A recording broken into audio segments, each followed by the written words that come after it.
Video केवल सामान्य जानकारी के लिए है। कोई भी दवा लेने से पहले डॉक्टर से सलाह अवश्य लें। अगर कोई वीडियो देखकर दवा लेता है तो वह खुद जिम्मेदार होगा। धन्यवाद।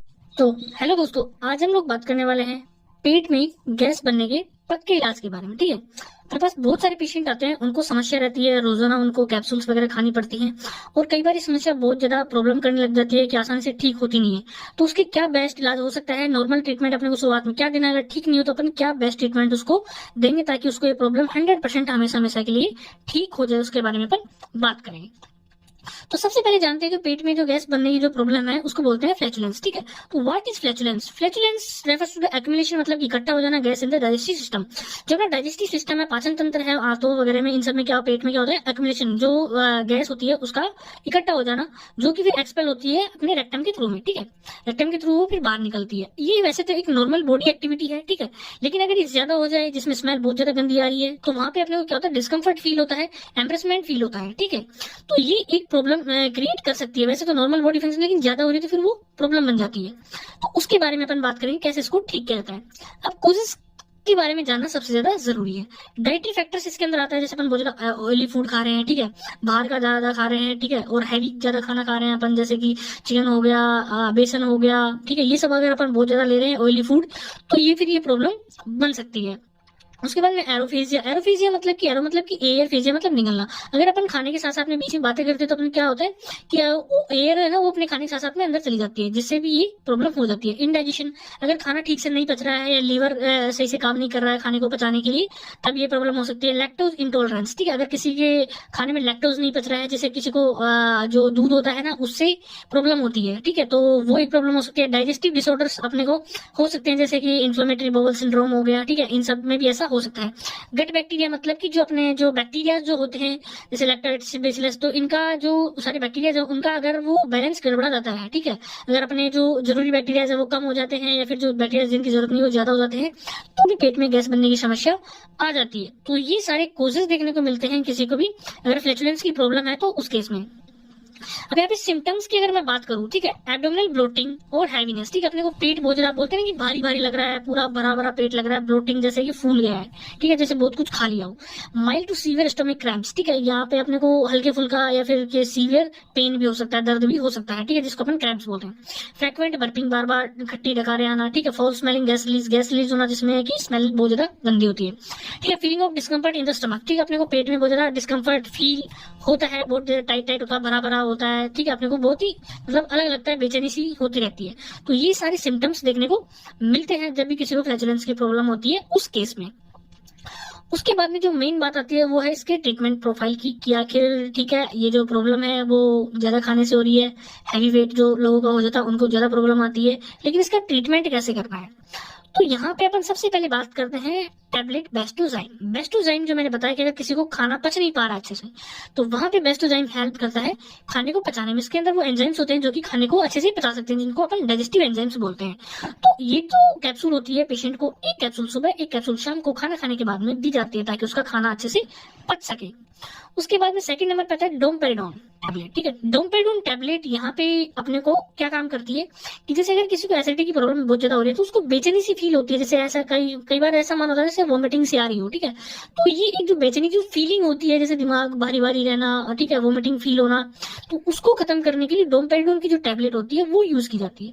तो डोमपेरिडोन की टैबलेट को अपन यहाँ पे पेशेंट को दिन में 3 बार देंगे, खाना खाने के बाद में, सुबह दोपहर और शाम को, ठीक है, यहाँ पे अपन उसको खाना खाने से पहले भी दे सकते हैं या खाना खाने के बाद में भी दे सकते हैं। कैसे करके दिन में आपको उसको 3 बार देना है ताकि उसको जो एसिडिटी की वजह से जो फीलिंग हो रही है ना, वोमिटिंग जैसी, वो ऐसा ना हो। उसके बाद में थर्ड नंबर पे आता है गेनाटोन 50, ठीक है, गेनाटोन 50 के अंदर आता है ईटोप्राइड।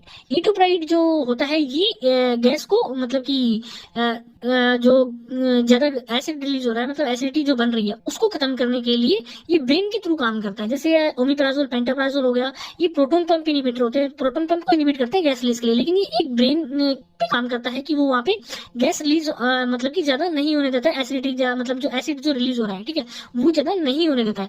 तो गेनाटोन की जो टैबलेट होती है 50 mg की टैबलेट पेशेंट को दिन में 3 बार आपको देनी है ताकि वो जो एसिड रिलीज हो रहा है वो बिल्कुल मतलब कि ज्यादा ना हो। तो अपने को गेनाटोन टैबलेट भी पेशेंट को देनी होगी। उसके बाद में फोर्थ नंबर पे आती है एबीडी, ठीक है, जो एल्बेंडाजोल जो टैबलेट होती है, ठीक है, डीवॉर्मिंग के लिए। अगर किसी को वॉर्मिंग की प्रॉब्लम है तो उसके लिए अपने को एक टैबलेट देनी है कि रात को सोते टाइम सिर्फ एक टैबलेट उसको देनी है, जिससे उसका जो स्टमक में डीवॉर्मिंग हो जाएगा। जैसे जो वॉर्म्स की अगर समस्या है तो वो बिल्कुल खत्म हो जाती है। तो जो एल्बेंडाजोल है वो भी हेल्प कर सकती है। उसके बाद में फिफ्थ नंबर पे आता है कि अगर किसी को ज्यादा प्रॉब्लम, बहुत ज्यादा ब्लोटिंग, जैसे अपन बोलते हैं ना, आफरा आ गया है, तो मतलब पेट बहुत ज्यादा भरा भरा लग रहा है, बहुत ज्यादा डिस्कम्फर्ट फील हो रहा है पेशेंट को, तो इंस्टेंट रिलीफ के लिए अपन इनो यूज कर सकते हैं, ठीक है। ये एक ट्रीटमेंट आपको पर डे नहीं देना है, लेकिन अगर किसी को ज्यादा प्रॉब्लम हो रही है तो इंस्टेंट रिलीफ के लिए आपको इनो दे सकते हैं, ताकि वो उसको जल्दी से जल्दी उसकी जो ब्लोटिंग हो रही है उसको खत्म करे, उसको हाथों हाथ रिलीफ दे सके। तो यहाँ पे अपन उसको इनो भी पेशेंट को दे सकते हैं अगर ज्यादा प्रॉब्लम हो रही है उस केस में। और अगर पेशेंट को कॉन्स्टिपेशन की प्रॉब्लम रहती है, मतलब उसको कब्जी रहती है, तो यहाँ पे अपन उसको प्रेस्क्राइब कर सकते हैं लिक्विड पैराफिन। लेकिन अगर उसको कॉन्स्टिपेशन नहीं है तो फिर आपको लिक्विड पैराफिन नहीं देना है। अगर उसको कॉन्स्टिपेशन है तभी आपको लिक्विड पैराफिन देना है, जिसमें 10 ml वो रात को मतलब कि सोते समय वो ले सकता है। उसके बाद में आती है 7th नंबर पे मेट्रोजिल, ठीक है। मेट्रोजिल की जो टेबलेट होती है, ठीक है, जिसके अंदर मेट्रोनिडाजोल जो होता है 400 mg की जो टेबलेट आती है, वो पेशेंट को दिन में 3 बार देना है। लेकिन कब देना है? म्यूकस स्टूल, अगर जो स्टूल पास आउट हो रहा है उसके अंदर अगर म्यूकस प्रेजेंट है तभी आपको मेट्रोजिल देनी है, अगर कॉन्स्टिपेशन है तभी आपको पैराफिन देना है।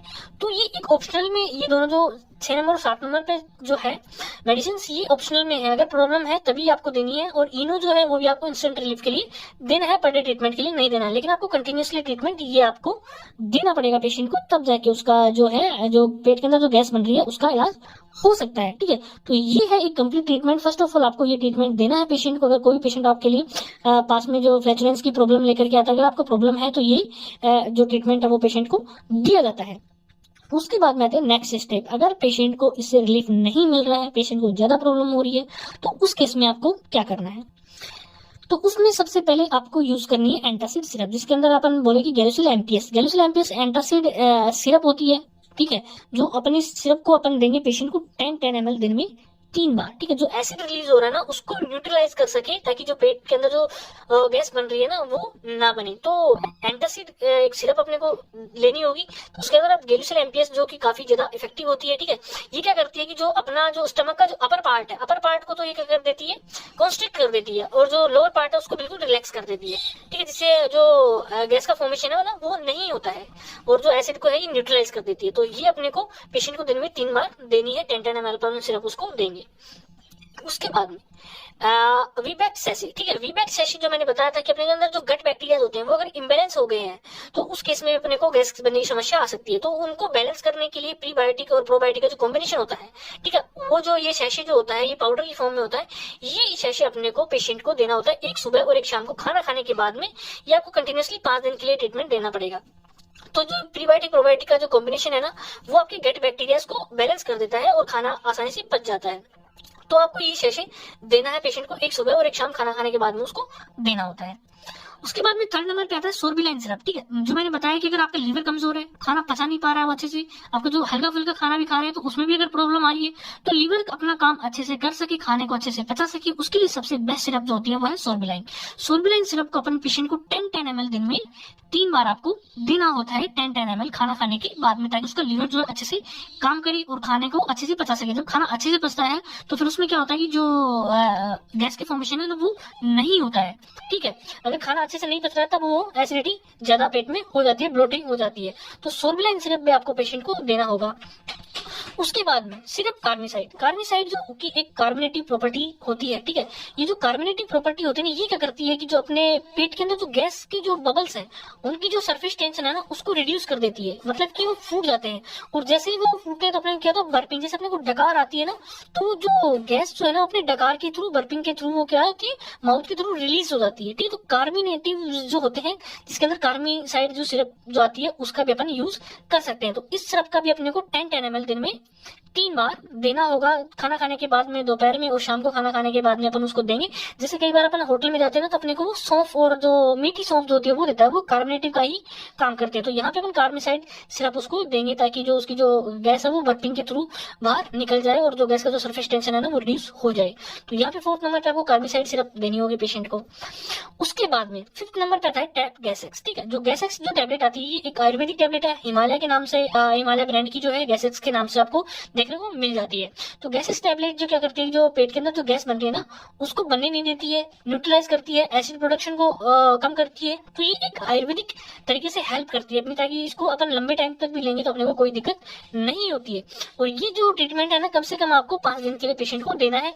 गैसेस टैबलेट को आप 1 महीने के लिए चला सकते हैं ताकि उसको कंप्लीटली रिलीफ मिल जाए, उसकी बॉडी जो नॉर्मल फंक्शन करना स्टार्ट हो जाए। तो 10 से 15 दिन के अंदर क्या होता है कि पेशेंट को 100% रिलीफ मिल जाता है। तो ये कंप्लीट ट्रीटमेंट आपको देना है। अगर आपको जो फर्स्ट ट्रीटमेंट दिया उसे ठीक नहीं हो रहा है तो इस ट्रीटमेंट से पेशेंट को 100% रिलीफ मिल जाता है। तो इस प्रकार से आप किसी को भी फ्लैचुलेंस की, ब्लोटिंग की जो प्रॉब्लम होती है उसको आसानी से ठीक किया जा सकता है। तो यहाँ पे अपन कुछ होम रेमेडीज भी अपना सकते हैं, इसको प्रिवेंट किया जा सकता है। जो फ्लैचुलेंस की प्रॉब्लम है उसको प्रिवेंट ही करें। आपको धीरे धीरे खाना है, ठीक है, खाने को अच्छे से चबाना है, ठीक है, अच्छे से चबाएंगे, धीरे धीरे खाएंगे और बातें नहीं करेंगे तो उससे क्या होता है कि अपने एयर जो है खाने के साथ में पेट में नहीं जाएगी, ठीक है। तो और अगर आप फाइबर इंटेक कर रहे हैं तो आपको इंक्रीज करना है ग्रेजुअली। अगर आप खाने में अचानक से फाइबर को इंक्रीज कर देते हैं तो वहां पे फिर वो गैस की प्रॉब्लम आती है। अगर आपको फाइबर धीरे ज्यादा लेना है तो आप उसको ग्रेजुअली धीरे धीरे बढ़ाइए उसका इंटेक, ठीक है। Avoid carbonated drinks and fried foods, जैसे कोल्ड ड्रिंक्स वगैरह आती है, फ्राइड फूड होता है जैसे बाहर का समोसे हो गए, कचौरी हो गई, ठीक है, बर्गर वगैरह हो गया, पाव वगैरह, ये सब आपको बिल्कुल भी नहीं खाना है। कोल्ड ड्रिंक्स आपको बिल्कुल भी नहीं लेनी है। Use natural remedies, natural remedies को आप अपना सकते हैं जैसे कि जिंजर हो गया, ठीक है, मेथी हो गया, एसएफओटीडा हींग हो गई, और जो मैंने बताया था सौंफ हो गया। इन सबको आप यूज कर सकते हैं, ठीक है, और आप गैस को खत्म करने के लिए। ड्रिंक वार्म वाटर टू और हर्बल टी, ठीक है, आप हर्बल टी का यूज कर सकते हैं, वार्म वाटर को पी सकते हैं जो आपकी बॉडी को डिटॉक्स करता है। इंगेज इन फिजिकल एक्टिविटी, आपको फिजिकल एक्टिविटी जैसे खाना खाने के बाद में अपन थोड़ा बहुत चल लेते हैं, मतलब टहल लेते हैं, तो उससे क्या होता है अपना खाना जो है आसानी से पच जाता है और अपने को जो फ्लैचुलेंस की प्रॉब्लम है, ब्लोटिंग की जो प्रॉब्लम हो रही है वो बिल्कुल भी नहीं होती है। तो ये कुछ होम रेमेडीज है जिनको अपन अपना सकते हैं जो कि काफी हेल्प करती हैं इस समस्या को खत्म करने में, ठीक है।